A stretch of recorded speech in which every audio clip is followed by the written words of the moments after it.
ওরহমতুল্লাহি ওয়া বারাকাতুহু। আলহামদুলিল্লাহ ওয়া কাফা ওয়া সালামুন আলা ইবাদিহিল্লাযিনা ইসতাফা আম্মা বা'দ।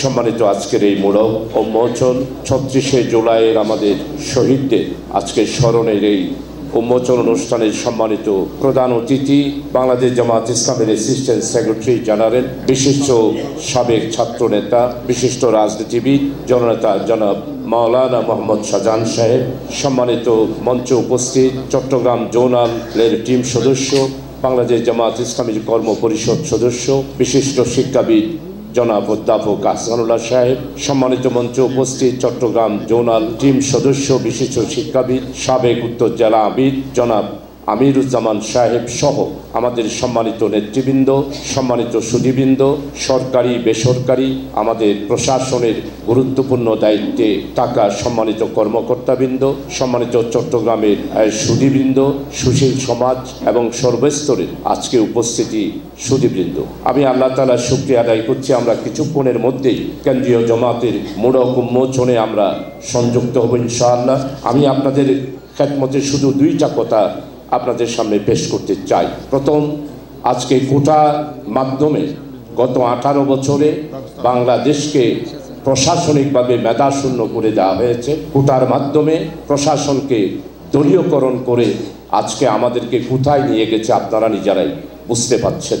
দুর্নীতি, স্বজনপ্রীতি, প্রশাসনের মেধাশূন্যতা আর প্রশাসনিক ক্ষেত্রে দলীয়করণের ক্ষেত্রে বাংলাদেশ আজকে সবচেয়ে বেশি ক্ষতিগ্রস্ত হয়েছে। আর বিশেষ করে হত্যা, গুম, নৈরাজ্য, নির্যাতন, আয়নাঘর এগুলোর মাধ্যমে আজকে বাংলাদেশে বিশেষ করে প্রশাসনিক ক্ষেত্রে আজকে যেই নৈরাজ্যের সৃষ্টি হয়েছে সেটার জন্য এক নাম্বার দায়ী হচ্ছে সাবেক আওয়ামী লীগের নেত্রী শেখ হাসিনা।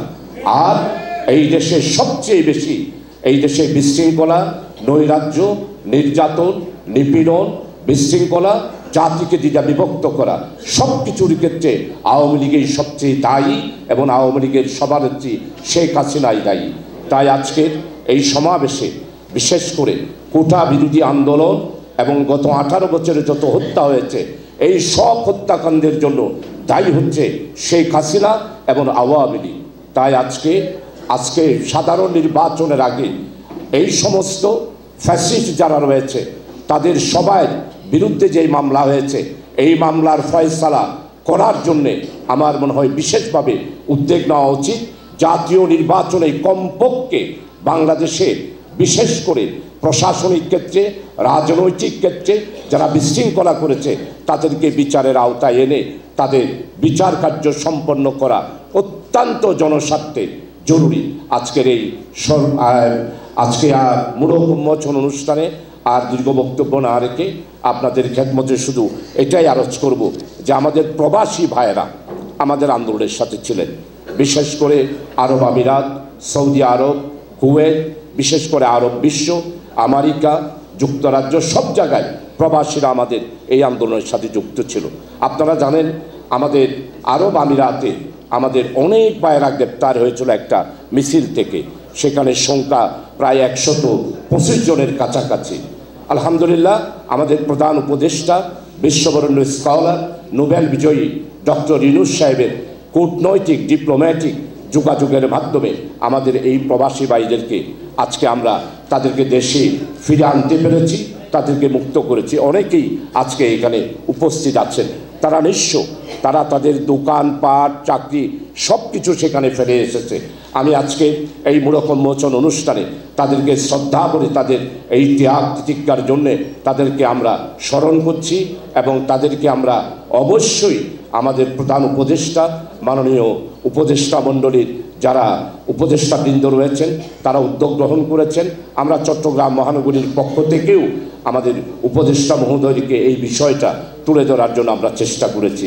আর বৈষম্য বিরোধী ছাত্র আন্দোলনের নেতৃবৃন্দরা এসেছেন, আমরা আপনাদেরকে সুযোগ দিতে পারি নাই বক্তৃতার জন্য, এই জন্য আন্তরিকভাবে দুঃখিত। আপনারা বৈষম্য বিরোধীর আমাদের বাংলাদেশের নতুন মুক্তিযোদ্ধা হিসেবে আপনাদেরকে জাতি স্মরণ করবে। আপনারা আগামীতেও বাংলাদেশের যেই কোনো দুর্যোগময় মুহূর্তে আপনারা আবারও বৈষম্য বিরোধী ছাত্র আন্দোলনেরা সাথীরা যারা রয়েছেন তারা সবসময় সোচ্চার থাকবেন। আর বাংলাদেশ জামাত ইসলামী চট্টগ্রাম মহানগরী বৈষম্য বিরোধী আন্দোলনে যারা আমাদের নেতৃবৃন্দ রয়েছেন, আমরা তাদের সাথে রয়েছি, আপনারা আমাদের সাথে আসবেন। এরপরে সর্বশেষ যেটা আবেদন করতে চাই সেটা হলো যে আহত এবং নিহতদের চট্টগ্রাম মহানগরীর পক্ষ থেকে প্রজেক্ট নিয়ে আমরা তাদের সাথে আছি। আপনারা যে উপস্থিত হয়েছেন ধন্যবাদ জানাচ্ছি। এখন কেন্দ্রের প্রোগ্রামের সাথে আপনাদেরকে ইনশাআল্লাহ আমরা সংযুক্ত করেই দিচ্ছি, আপনারা সবাই উপস্থিত থাকবেন। আল্লাহ হাফেজ, ওয়া মা তৌফিক ইল্লা বিল্লাহ। আসসালামু আলাইকুম ওয়া রাহমাতুল্লাহ।